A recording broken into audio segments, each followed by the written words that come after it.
Hi, this is Sholto Shaw with Race Company. I'm Catherine, the wife, and recently we had a conversation about what it means to have a will for a family. And before I met Sholto, like 14 years ago, I had no idea about any of this, and I thought it didn't matter because we were young, and I'm like, wills are for old people, and I've learned a lot and a lot of information that I thought everyone should know about, especially people with families. So I dragged Mr. Shaw here to explain to people why it's important to have a will at different stage of your life, and he's going to guide us to some examples. So 1, 2, 3, go.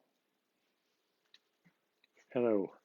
Um, so I think the main reason you want to have a will is so that you have some control over what happens with your estate after you pass away and with your family. Um, so if you are, for example, obviously most people's financial and family situations are different from each other. So there's no kind of one size fits all explanation of why you would need a will. Um, but generally, it allows you to, like I say, control what happens to your assets after you pass away. So that means you get to decide who inherits your assets or your money. Um, and maybe it's just easier for me to call it your money rather than saying assets.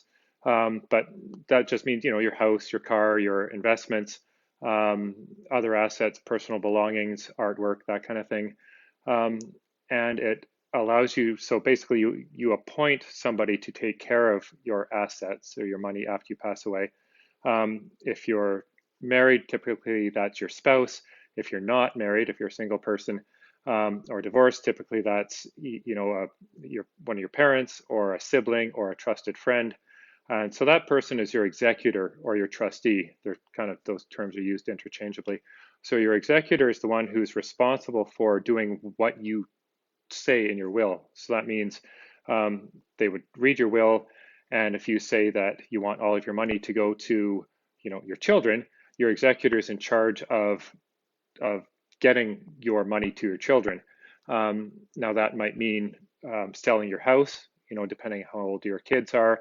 It might mean keeping the house, and the kids would live in the house after you've passed away, um, either with a guardian who you've appointed, or obviously with your spouse if the spouse is still alive.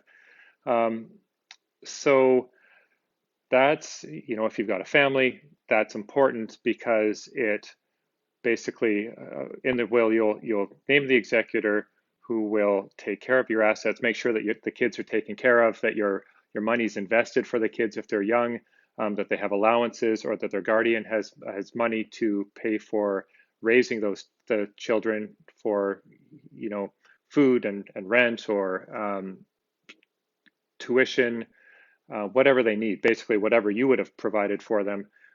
Your executor's in charge of providing for them from your money. Um, and obviously, if you've got a spouse, they're just going to assume that role, and they're going to continue on taking care of their kids.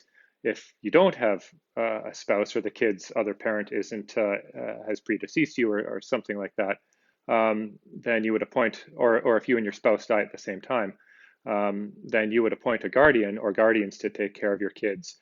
And your executor, or your trustee, is going to arrange with the guardians of the kids allowances for the children. Maybe the guardian would take payment from the trustee, to make sure that that the guardian has money to buy groceries and to pay the mortgage and this kind of thing. Or maybe buy a bigger minivan because they're suddenly taking care of your kids in addition to their own children. So the executor would arrange to get essentially your money to your kids via the guardian while they're growing up, and then the executor would also arrange to pay for tuition for universities or college, or get the children set up into becoming self-sufficient. Um, yes. What happens if you don't have a will, or if you're not joined on the house and things like that? Well, if you don't have a will, what happens is, so this is, it's a bit of a problem if you don't have a will. Well, there's a variety of reasons why it can be a problem, especially if you've got young children, under the age of 19. If you don't have a will, and you've got, say, a spouse or partner and children, there's legislation that sets out what happens to your money if you pass away without a will. And basically, your partner gets some of it and your kids get some of it. The problem is, if the kids are under age 19, the government essentially steps in and makes sure that those children are taken care of, it, and that your money is going to them, or at least a portion of it's going to them, and that they're taken care of. And that government entity is called the public guardian and trustee. So your surviving spouse or partner, the kid's parent, would have to deal with the public guardian and trustee until children turn 19. And so your husband or wife or partner, whatever they are, wouldn't necessarily inherit all of your money and wouldn't be in charge of their children's money, because the government, to make sure that the kids are getting their share of your inheritance, step in and they control that money, and they can require bonds. They can require that money be invested for the children, even if realistically the surviving partner kind of needs that money or could use that money to take care of the kids, so that the decision-making power is taken away from the kid's parents or kid's surviving parent, and given to the government, like the public guardian and trustee, to ensure that the kids inherit what they're supposed to be inheriting. If the kids are over 19, it's a bit different.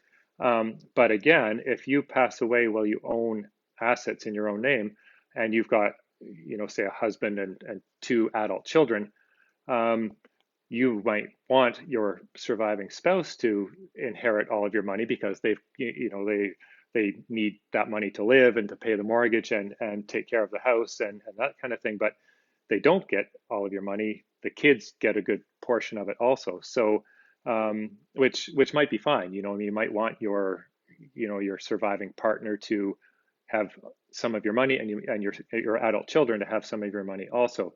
But you might not. You'd prefer that, like most people, or at least most of my clients, prefer that, all of their assets go to their surviving spouse, and then they rely on that their partner to leave whatever's left over to the kids when that surviving husband or wife or partner passes away, eventually.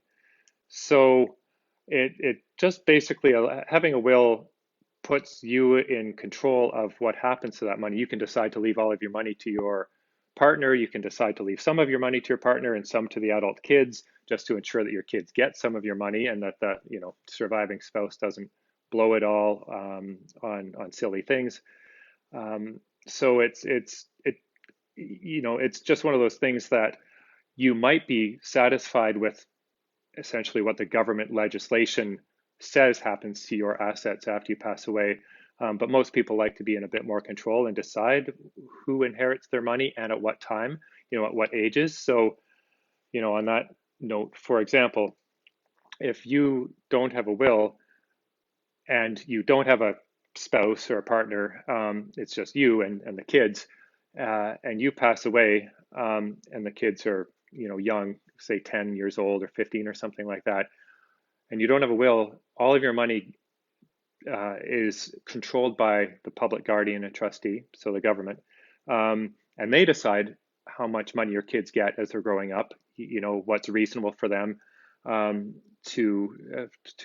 a cost of living, and what sort of money should go to them for, ski school or biking or universities or whatever it is. But then when they turn 19, they're adults legally, and they just inherit outright whatever's left. So if you don't have much money, it's maybe not that big a deal, because it's, if the children inherit, a reasonable amount of money when they're 19, hopefully it won't change anything for them, or it won't change anything for the worse. But if your estate's fairly significant, you may not think it prudent for some 19-year-old children to inherit that kind of money, because it may or may not either set them off down the wrong path, or they may just waste it all, essentially on what most young adults might waste money on. But again, like I was saying, it really depends on your family and your children.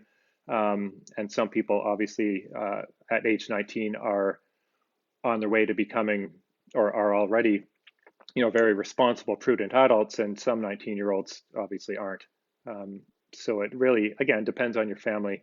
But at least if you have a will, you get to decide when the kids would inherit their money. And so, for example, a lot of my clients, they think about what they were like at age 19, and they think, well, I would have blown, if I inherited $500,000, it would be gone by now for sure. And so they say, okay, well, the kids will get what they need to have to live, when they're 14, 15, 18, 19, 20, 22. But I want my executor to be able to hold back whatever the executor thinks that the children don't need until the kids turn 25 or 30, or the kids would inherit some at age 25 and some at age 30. So you would put that in your will.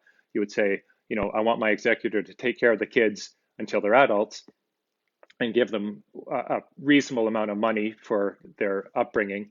But I want the executor to hold back the excess until the kids are adults and can really make reasonable and prudent decisions about what to do with that money when they inherit it at age 25 or age 30, as opposed to age 19. What about the joint name and the assets? Right. So if you've got, so there's typically two scenarios where you'd want to have your assets in joint names. One is if you've got a partner, a spouse, and you want them to inherit the bulk of your assets, not trouble free, essentially tax free, and simply and easily. You would have all of your assets, so bank accounts, vehicles, your house, investment properties, whatever it is, in joint names with your spouse or your partner. So that means when you pass away, everything that you own just automatically becomes the property of that other joint owner, so your partner. There's no probate, there's no probate fees, there's no estate for other people to, like creditors or people who feel like they're entitled to some of your assets, like your children. You just don't have any assets for those people to go after because everything was in joint names with your partner. And it just makes people's estates simple and easy, and it's really the best way to do it if you have somebody that you want to inherit the bulk of your assets. The other situation would be if you're quite elderly, at least I'd say in your 80s, or if you're in very poor health, or you've had some grim diagnosis of a disease. That's the time. So like I say, if you're quite elderly, or I suppose if the end is in sight, that's when you may want to start putting assets into joint names with your children, so that again, you don't have any estate when you pass away. You don't have any assets in your name when you pass away. They just are automatically owned by the survivors, and that way you avoid probate fees. And the probate fee in British Columbia is about 1.4% of the value of your assets. So it's depending, obviously, it can be a reasonable amount of money. And the other benefit of the joint names is not just avoiding the probate tax, but it's just avoiding probate altogether. And probate basically, it means somebody has to prove what your assets are, who your beneficiaries are, what your liabilities are, and they have to prove that to the provincial government, the probate registry, pay probate fees on those assets. And the big problem with that is, until the executor, whether it's your spouse or your sister or your friend, until they get that grant of probate from the provincial government after proving what your assets are and swearing affidavits as to liabilities and beneficiaries, it's not until that time that your executor is legally allowed to do anything with your assets. So if you've got a house or bank accounts or whatever else it is in your name, all of that, those assets typically are frozen until that grant of probate, and only then can your executor, sell the house or cash in RIFs or RSPs or whatever it is and get that money to the beneficiaries. Which, if you are older and your benefit, and you're an older single 80-year-old, and your children have to deal with the probate process, it's typically not that much of a problem for them. It can be time consuming for sure and costly in terms of the probate fee, but it's usually the adult children aren't relying on and requiring your money to continue with their lives. But if you're younger, and you've got a spouse and children, and for example, the house is in your name, or all of the investments are in your name alone for whatever reason, then, or anyway, your assets aren't in joint names, it can be a real problem for the surviving spouse and children, because the banks typically are quite inflexible about releasing your money, and certainly the land title office won't let property be transferred to the surviving spouse who may need mortgage money, may need to refinance to continue to live and continue to pay for the lifestyle that they have. And so it's only when you get that grant of probate that the spouse can do that and transfer the money and assets to their own name. So the car example. Well, yeah, so a car, you typically, ICBC in British Columbia, if the estate's over $25,000, they require a grant of probate before you can transfer the car from your husband's name to your name or your wife's name to your name. And it's hard to deal with insurance. They've got rules about whether you're allowed to drive the car or not, and it just makes things much more bureaucratic, I guess, is the word, for the surviving family. There's a lot of rules with the banks, with the land title offices, with mortgages, and so it really can make things very difficult for the surviving family to deal with your assets if you don't have everything in joint names, and certainly if you don't have a will that at least covers your assets, because they're still going to have to go through the probate process if you do have assets in your own name, but typically at least you've named an executor. Nobody else can come in and say, oh, I should be the person in charge of that person's assets. If you've got a spouse, it's almost always the spouse that's going to apply to be the administrator of your estate if you don't have a will. But if you don't have a spouse, and let's say you pass away and you've got 3 siblings, a brother and 2 sisters or whatever it is, any one of them can apply to be your executor. And it may not be the person that you want to be your executor. You might not want your brother to be in charge of distributing your assets to your young children, and taking care of getting money to your family. And you may also want to do things like, for example, leave some money to charities to help either offset your income taxes in the year of your death, or just because you want to donate money to charities because you don't think your family necessarily needs all of it. If you don't put those instructions in your will, you would leave it up to your family, or whoever ends up being the executor administrator of your estate, to get money to those charities, or your friends or colleagues, or whoever you want to leave money to. It's really important, if you do want to leave money to anybody other than your immediate family, to have a will.